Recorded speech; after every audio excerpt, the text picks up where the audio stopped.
नमस्कार दोस्तों, competition war के यूट्यूब चैनल में आप सबका स्वागत है। मैं संदीप हाजिर हूं आपके लिए लेकर एक नई वीडियो। दोस्तों, आज की वीडियो G20 पर आधारित है। साथियों, 1 दिसंबर 2022 को भारत को G20 की अध्यक्षता सौंप दी गई है। दोस्तों, 1 दिसंबर 2022 से दिसंबर 2023 तक के लिए भारत के पास G20 की अध्यक्षता रहने वाली है। उसी के संबंध में ये वीडियो है। बहुत ही इंफॉर्मेटिव वीडियो आपके लिए लेकर आया हूँ। दोस्तों, यह वीडियो किसी भी परीक्षा के लिए बहुत ही महत्वपूर्ण साबित होने वाली है। दोस्तों, बैंक, एसएससी, रेलवे या चाहे हो यूपीएससी या यूपी पीसीएस की परीक्षा, सभी के लिए यह वीडियो बहुत ही महत्वपूर्ण भूमिका निभाने वाला है। दोस्तों, तो आइए देख लेते हैं कि इस वीडियो में किस बात पर चर्चा करने वाले हैं। दोस्तों, इस वीडियो में चर्चा के केंद्र में रहेगा 1 दिसंबर को जो 2023 के लिए भारत को G20 की अध्यक्षता सौंपी गई है उसकी, और बात करेंगे कि अभी इंडिया ने अपना G20 की अध्यक्षता का एक लोगो जारी किया है। तो दोस्तों, पहले चलिए आपको सबसे पहले वो लोगो मैं दिखा देता हूं। दोस्तों, ये है आपका G20 इंडिया का लोगो, ये वाला। और G20 की थीम भी यहाँ पे लिखी हुई है इंडिया की, वसुधैव कुटुंबकम, यानी कि one family, one earth, one family और वन फ्यूचर। तो दोस्तों, ये रहा लोगो। आई होप आप लोगों को अच्छे से देखेंगे। और देखिए दोस्तों, यहाँ पर G20 लिखा हुआ है और अर्थ जो है ना दोस्तों, रखी हुई है कमल पर। तो ये इस लोगो की खास बात है। हो सकता है किसी परीक्षा में आपसे पूछ लिया जाए, तो आप इसको याद रखना कि G20 की थीम वसुधैव कुटुंबकम है। वसुधैव कुटुंबकम का मतलब होता है one earth, one family, one future. ठीक है दोस्तों, यानी कि विश्व ग्राम। ठीक है, इस चीज को ध्यान रखना। तो चलिए आइए विषय की ओर बढ़ते हैं। तो दोस्तों, आइए देख लेते हैं कि G20 क्या है। दोस्तों, G20 में जो है 19 देश तथा यूरोपीय संघ को मिलाकर दुनिया की सबसे बड़ी अर्थव्यवस्थाओं का एक समूह है, जिसकी स्थापना 1999 में Canada, USA, UK, France, Germany, Italy, Japan के वित्त मंत्रियों और केंद्रीय बैंकों के गवर्नरों की एक बैठक हुई वाशिंगटन डीसी में। उसी के बाद G20 की स्थापना हुई। दोस्तों, G20 की स्थापना के पीछे जो कारण काम कर रहा था वह था 1997-98 का आर्थिक संकट। साथियों, G20 का कोई अपना मुख्यालय या स्थायी सचिवालय नहीं होता है। तो G20 की जो 19 देश हैं और यूरोपीय संघ, उसको आइए थोड़ा देख लेते हैं कि कौन कौन से देश इसमें शामिल हैं। उसके बाद उन देशों को मैप पर भी देखेंगे तो आप इस टॉपिक के साथ रिलेट कर पाएंगे। तो आइए देख लेते हैं। दोस्तों, ये रही वो कंट्रीज जो सारी G20 ग्रुप में शामिल हैं। अर्जेंटीना, ऑस्ट्रेलिया, ब्राज़ील, कनाडा, चीन, France, Germany, Bharat, Indonesia, Italy. इन सारे देशों को आप याद रखना। उसके बाद चलिए आइए 11वें देश की तरफ आगे बढ़ते हैं।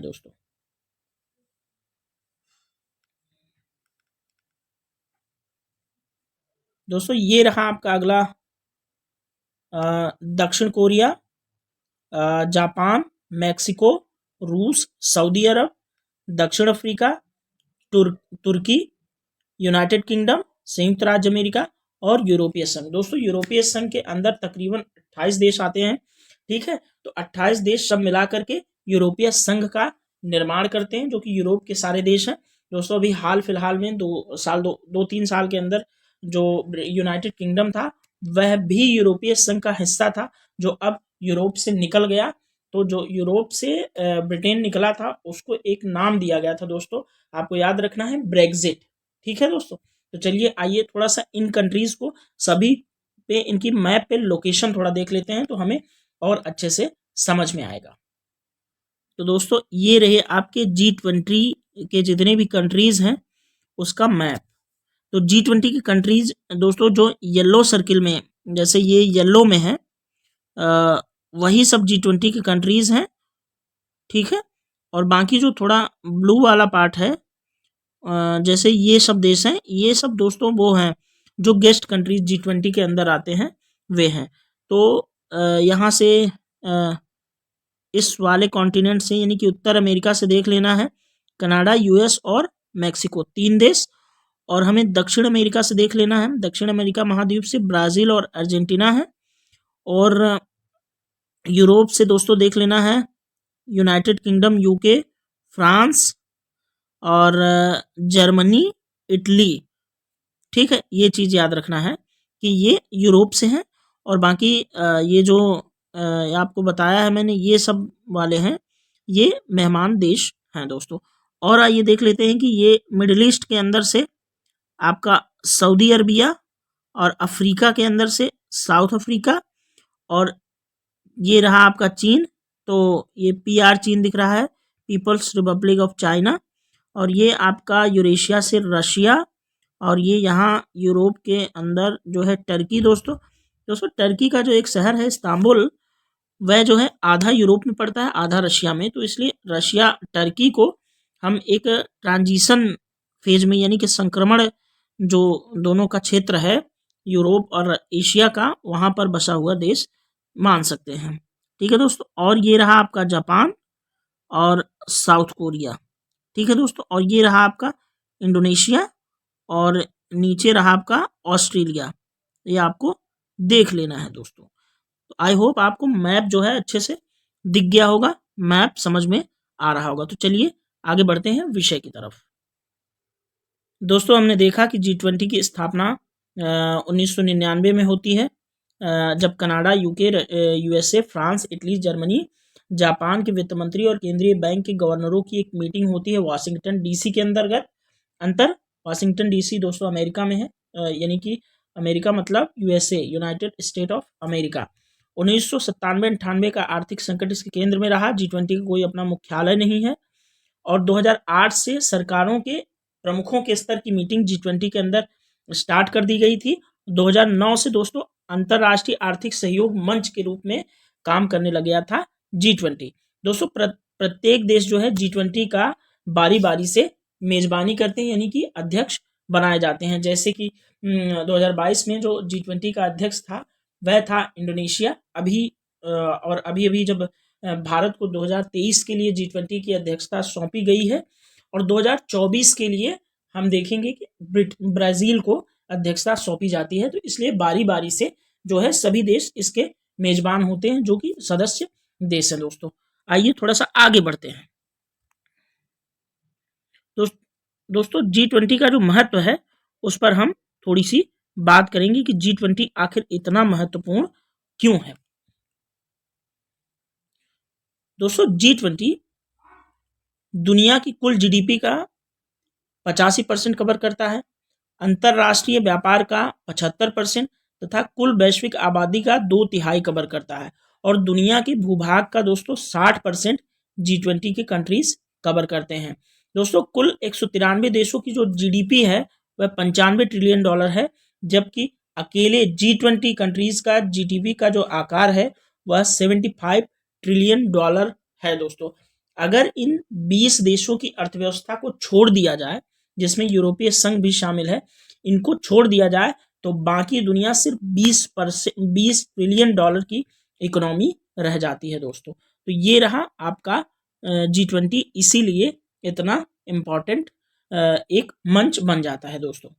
ठीक है, आइए आगे बढ़ते हैं, देखते हैं G20 का उद्देश्य क्या है।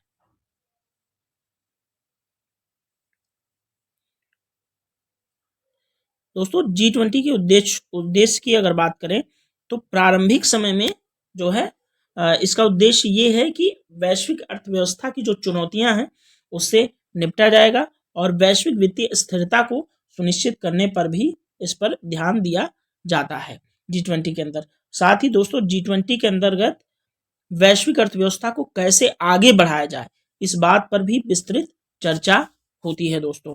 आइए देख लेते हैं G20 के अंदर जो मुद्दा था, मतलब किन मुद्दों पर बातचीत G20 के अंदर होती है दोस्तों।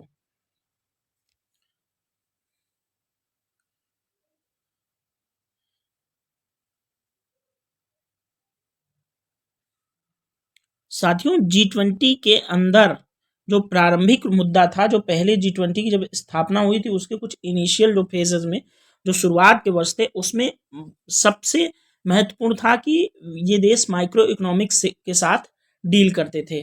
उसके बाद कुछ वर्षों के अंतराल में धीरे धीरे G20 के एजेंडे का विस्तार होता गया, जिसमें जलवायु परिवर्तन, सतत विकास, स्वास्थ्य, कृषि, ऊर्जा, पर्यावरण आदि मुद्दे इसके केंद्र में आ गए दोस्तों।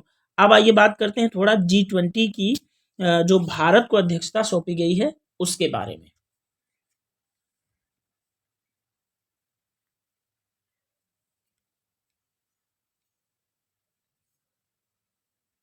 दोस्तों 2023 के लिए G20 की मेजबानी भारत को सौंपी गई है। यह मेजबानी जो है दिसंबर 2023 में G20 का जो 18वां शिखर सम्मेलन दिल्ली में होगा, वहां तक भारत G20 का अध्यक्ष बना रहेगा दिसंबर 2023 तक दोस्तों। दोस्तों नवंबर 2022 में G20 का 17वां जो शिखर सम्मेलन था वह इंडोनेशिया के बाली में हुआ था। ये चीज आपको याद रखनी है। और 2024 के लिए जो 19वां शिखर सम्मेलन होगा वह ब्राजील में होगा 2024 में दोस्तों। तो आपको याद रखनी है कि 19वां शिखर सम्मेलन 2024 में होगा, 17वां शिखर सम्मेलन इंडोनेशिया की बाली में हो चुका है और 18वां शिखर सम्मेलन जो है वो दिल्ली में 2023 में होना है। ये थोड़ा सा दोस्तों वनडे एग्जाम के पॉइंट ऑफ व्यू से और यूपी पीसीएस जैसे जो स्टेट पीसीएस के एग्जाम है थोड़ा फैक्चुअल बेस होते हैं उसके लिए भी महत्वपूर्ण हो जाता है। दोस्तों G20 की जो भारत की थीम है वह वसुधैव कुटुंबकम है। ये एक भारतीय महाउपनिषद से एक प्राचीन संस्कृत पाठ है दोस्तों, वसुधैव कुटुंबकम। दोस्तों साथ ही G20 के अंदर लाइफ यानी कि लाइफ स्टाइल फॉर इन्वायरमेंट यानी कि पर्यावरण के लिए जीवन शैली जो होती है उसको उस पर भी ये एक मुख्य मुद्दा रहेगा दोस्तों। ठीक है। और जैसे लाइफ दोस्तों, लाइफ के बारे में अगर मैं आपको बताऊं तो लाइफ एक जो है इनिशिएटिव है दोस्तों, जो कि भारतीय प्रधानमंत्री द्वारा अभी हाल ही में जब गुजरात के अंदर स्टैचू ऑफ यूनिटी के पास जब यूएन के महासचिव एंटोनियो गुटेरस की विजिट हुई थी गुजरात के अंदर, उस समय एक कार्यक्रम आयोजित हुआ था जिसके अंदर लाइफ जो है जो इनिशिएटिव है लाइफ उसकी शुरुआत की गई, जिसके अंतर्गत दोस्तों बात की जाएगी पर्यावरण के लिए जो कुशल जीवन शैली होती है उसको अपनाने पर इस कार्यक्रम के अंतर्गत बल दिया जाएगा दोस्तों। तो ये रहा आपका लाइफ। आगे बढ़ते हैं। G20 की प्रेसिडेंसी भारत के लिए इतनी महत्वपूर्ण क्यों है? क्योंकि दोस्तों भारत के लिए G20 की अध्यक्षता जो है अमृत काल के शुरुआत की तरह जो है उसका एक प्रतीक भी है कि भारत का अमृत काल जो है दोस्तों प्रारंभ हो गया है। जो 15 अगस्त 2022 को जो स्वतंत्रता दिवस मनाया गया जो है 75वां, उसी से दोस्तों आगे 25 वर्ष जो होंगे वे इसका अमृत काल माने जाएंगे। ठीक है दोस्तों, उसी को ये अमृत काल कहा जाता है। आइए देख लेते हैं आगे। दोस्तों भारत की जो G20 देशों के सामने भारत जो है अपनी सॉरी भारत जो है G20 देशों के सामने जो भारत में सम्मेलन होने वाला है शिखर सम्मेलन, उसके अंदर भारत अपनी प्राचीन सांस्कृतिक विरासत और जो 75 सालों में जो भारत की उपलब्धियां रही हैं उसको भी भारत प्रदर्शित करेगा दोस्तों। इसीलिए वसुधैव कुटुंबकम जो कि एक इंडियन फिलॉसफी है उसको इसकी थीम बनाई गई है दोस्तों। तो आई होप आपको अच्छे से समझ में आई होगी कि भारत की जो प्रेसिडेंसी मिली है वो क्यों भारत के लिए बहुत महत्वपूर्ण साबित होगी। दोस्तों G20 के अंदर एक थीम टर्म आएगा जो चर्चा किया जाएगा, अक्सर आता है, वो आपको किसी एग्जाम में आपसे पूछा जाएगा। तो आइए देख लेते हैं वो टर्म क्या है। दोस्तों G20 का एक टर्म आता है ट्रॉयका। आपको याद रखना है ट्रॉयका है क्या। दोस्तों G20 के जो वर्तमान और पूर्व और अगले मेजबान जो होंगे उनको सामूहिक रूप से हम ट्रोइका कह देते हैं। दोस्तों ट्रोइका का काम है कि आपसी समन्वय से G20 के एजेंडे को आगे बढ़ाना। ठीक है दोस्तों, तो ये रहा आपका ट्रोइका। ट्रोइका आपका किसी भी एग्जाम में पूछा जाए तो आपको याद रखना है कि G20 के जो वर्तमान अध्यक्ष हैं, पहले यानी पूर्व अध्यक्ष और अगले जो अध्यक्ष होंगे उनको मिलाकर सामूहिक रूप से ट्रॉयका नाम दे दिया जाता है। और ट्रॉयका का काम G20 के एजेंडे को आगे बढ़ाने के लिए समन्वय करना होता है। ठीक है दोस्तों, आइए देख लेते हैं कि G20 काम कैसे करता है।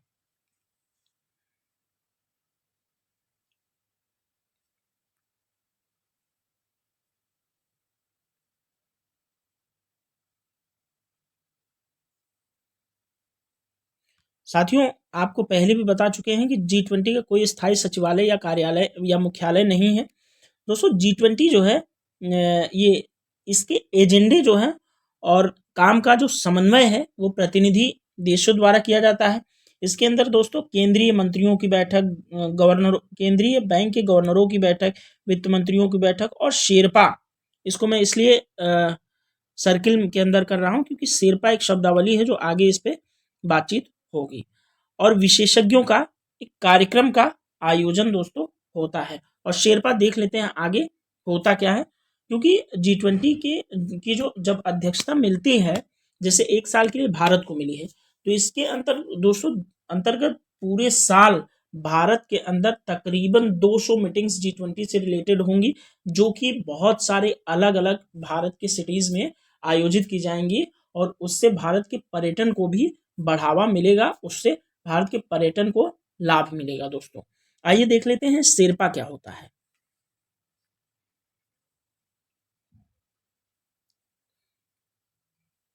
दोस्तों जो शेरपा होता है ना, जैसे शेरपा एक तरह का एक प्रतिनिधि होता है। जैसे कि जब G20 के मुद्दों का जो विस्तार हुआ है, G20 पहले सिर्फ इनिशियल फेज में माइक्रो इकोनॉमिक्स से डील करता था।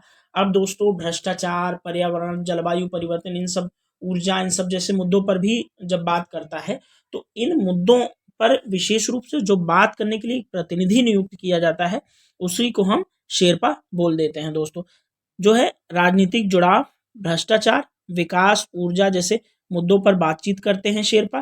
प्रत्येक देश का अपना एक शेरपा होता है। दोस्तों जो भारत के शेरपा हैं G20 2023 के, वो आपको याद रखना है कि भारत के शेरपा है अमिताभ कांत।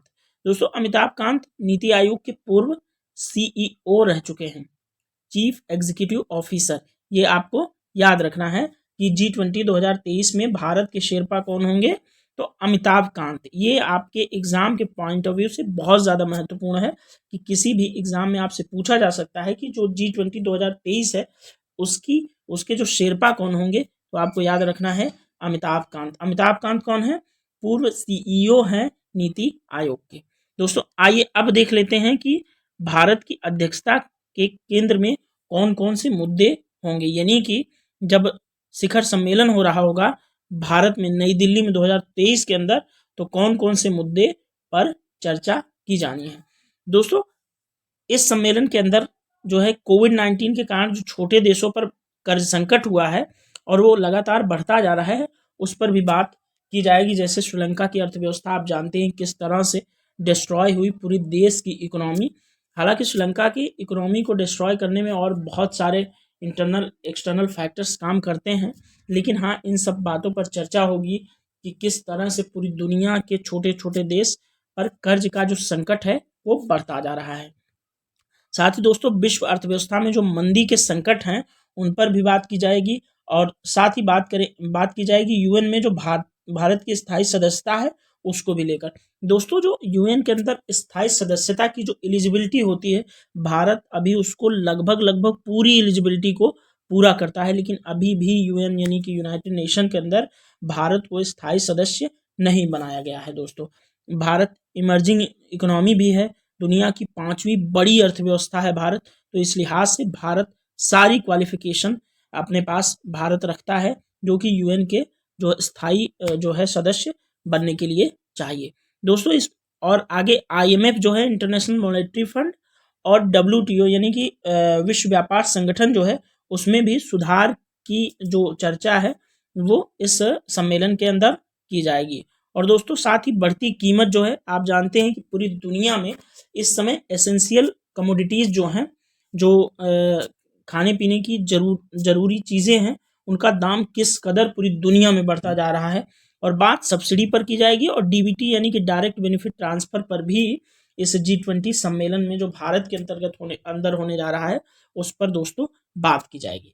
तो दोस्तों ये रहा आपका पूरा G20, और मैंने दोस्तों इसको बहुत अच्छे से समझाने की कोशिश की, पूरा कॉम्प्रहेंसिव अप्रोच का इस्तेमाल करके मैंने कोशिश की कि आपके एग्ज़ाम के पॉइंट ऑफ व्यू से जितने भी पॉइंट्स इंपॉर्टेंट हो सकते हैं उनको उन सभी को मैं इस वीडियो के अंदर समाहित करूं। दोस्तों तो ये रहा आप सबके लिए मेरी तरफ से एक छोटा सा वीडियो जो कि G20 के सभी प्रश्नों का जो है समाधान इस एक वीडियो के अंदर आपको दोस्तों मिलने वाला है।